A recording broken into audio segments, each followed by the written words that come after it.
Je suis arrivé d'Algérie, j'avais 26 ans. Et il fallait bien que je gagne ma vie, alors que j'ai travaillé dans un tel service. Au bout de 2 mois, j'ai dit non, cette vie de faire le ménage dans le self-service, c'est pas arrangeant. Et quand j'étais né d'une famille pauvre, il fallait bien que j'aide mes parents. Alors je me suis lancé dans le métier. J'étais au moins, je savais que ça rapportait. Et ça m'a rapporté. C'était pas un calcul. Je suis né d'une famille pauvre. Ma mère était obligée de travailler pour moi et mes 2 sœurs. Et quand j'ai vu que ce que j'étais pouvait me rapporter, je me suis lancé dans la prostitution. Voilà. Au début, j'étais au bois de Vincennes. Je suis resté une année. Après, j'ai atterri là, dans la rue. La rue était pleine de filles, du tabac Pigalle jusqu'en haut. Les lois ont changé depuis 78. Les hôtels n'avaient plus le droit de prendre des filles, donc quand tu voulais travailler, il faut que tu aies un studio, tu travailles tout seul. Moi, j'ai pris un studio à partir de 76. J'ai pris au 9 rue André-Antoine, en bas, plus bas. Et à l'époque, les travestis n'avaient pas le droit de se mettre dans la rue André-Antoine, on se mettait à la rue Houdon. Là, à la rue Houdon, il y avait des Antillais, à Guadeloupe, Martinique. Rue du Perret, il y avait Brésiliens, Portugais, Espagnols. Et moi, je me suis mis avec les Antillais. J'étais le seul arabe. Bon, il y en avait qui défendaient leur bourse, c'est obligé, mais c'était très sympa. Je gagnais ma vie, j'essayais de sortir ma mère de la merde, et c'est tout. Ma mère savait, même elle venait me voir. Au début, ça l'a dérangée parce qu'elle était choquée. Une vieille femme arabe qui n'a jamais vu ça, de voir son fils du jour au lendemain avec des seins, elle savait plus où s'en tenir, elle savait plus ce qu'elle voyait, mais à la langue, je lui ai expliqué gentiment. Parce que je n'ai jamais fait d'études ou quoi que ce soit, mais je m'en suis sorti de la merde. Je ne peux pas faire ce que j'ai fait il y a 25 ans, 30 ans. Mais je bricole toujours. Bon, je ne fais pas 25 clients par jour, j'en fais toujours un, deux. Heureusement, j'ai quelques clients qui sont toujours fidèles, qui ne viennent pas tous les jours, mais je les vois de temps en temps, et c'est tout. C'est une copine à moi qui travaille au bois. Alors, comme elle habite dans un quartier où on ne peut pas sortir en femme, elle vient là. Mais elle fait ça plutôt pour le plaisir. Je me suis jamais attaché.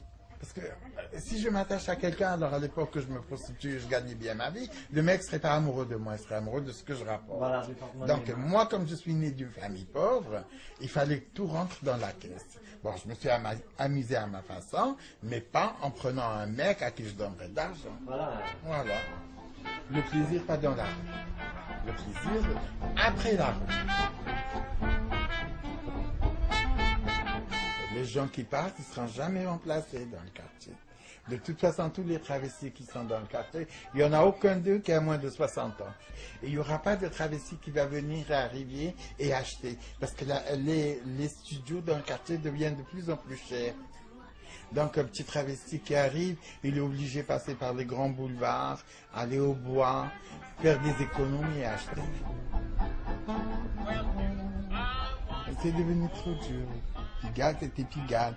C'est un endroit où les gens voulaient aller s'amuser. Et ça a duré des années. Jusqu'à ce qu'un jour, la mairie vienne nous exproprier. Alors, il y en a qui sont partis du quartier, il y a d'autres qui sont restés comme moi. On était au moins une dizaine à rester dans le quartier. Et petit à petit, les gens partaient. Ils partaient. Et dans les années 2000, c'est là que des gens qui supportaient plus qu'on soit dans le quartier. Quand vous entendez des gens qui vous disent on va nettoyer la rue et dans une génération l'église du Saint-Jean il sera une mosquée, vous êtes en train de dégrader le quartier. Mais je ne vois pas en quoi qu'une prostituée puisse dégrader Pigalle. Pigalle c'est Pigalle. On ne peut pas le dégrader. Avec le temps, je sais pas. On dirait que la police craint ces gens-là. Je me suis fait agresser.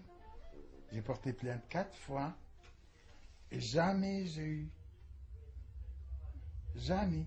Mais si moi j'aurais touché quelqu'un, ah oui, le travesti m'a agressé, on serait venu me chercher. Avec l'argent du studio, je peux m'acheter 3 ou 4 appartements, des petits appartements en Algérie. Je vais les louer, comme ça j'aurai une petite retraite, voilà. Dans mon petit village, tout le monde me connaît, ils vont pas s'attaquer à moi. Mais j'ai toujours été en Algérie. J'ai été 3, 4 fois par an, avec des gros seins comme ça. Les gens, ils regardent pas, et c'est pas des sauvages. J'ai une très belle villa, 380 mètres carrés. C'est des économies que j'ai fait pour construire une maison. Et moi, j'ai ma fille avec moi. Elle a 34 ans, là. Elle vivait avec ma mère jusqu'à ce que ma mère soit morte. Chez nous, pour la maman, il fallait bien que tu te maries. Je me suis mariée, au bout de 6 mois, ma femme a compris. Et comme elle était enceinte, elle me dit, si j'ai un bébé, je te le laisse pour... Un garçon ou une fille, je te le laisse pour ta mère. Et on reste des bons copains. Et on est restés des bons copains. On habite la même maison. Ben, ma fille, elle est avec son mari, ça le regarde, c'est sa vie, moi, c'est ma vie. Chacun a sa vie. Moi, je prends ma voiture, je vais tourner toute la journée, je me promène sur le littoral, j'habite à 30 km de la mer. Je me promène, je vais voir des gens que je connaissais à l'époque et tout. Je vois, ça me fera passer le temps. Et quand je m'ennuierai, je reviendrai faire un petit tour à Pigalle. Je suis arrivé à 25 ans, là, j'ai 63 ans. Bientôt. Ah, c'est obligé que ça va manquer. On ne peut pas changer de vie du jour au lendemain. Je ne regrette rien, comme elle a dit Edith Piaf. Il n'y a rien à regretter. Ce qui est arrivé est arrivé. C'est fait, c'est fait.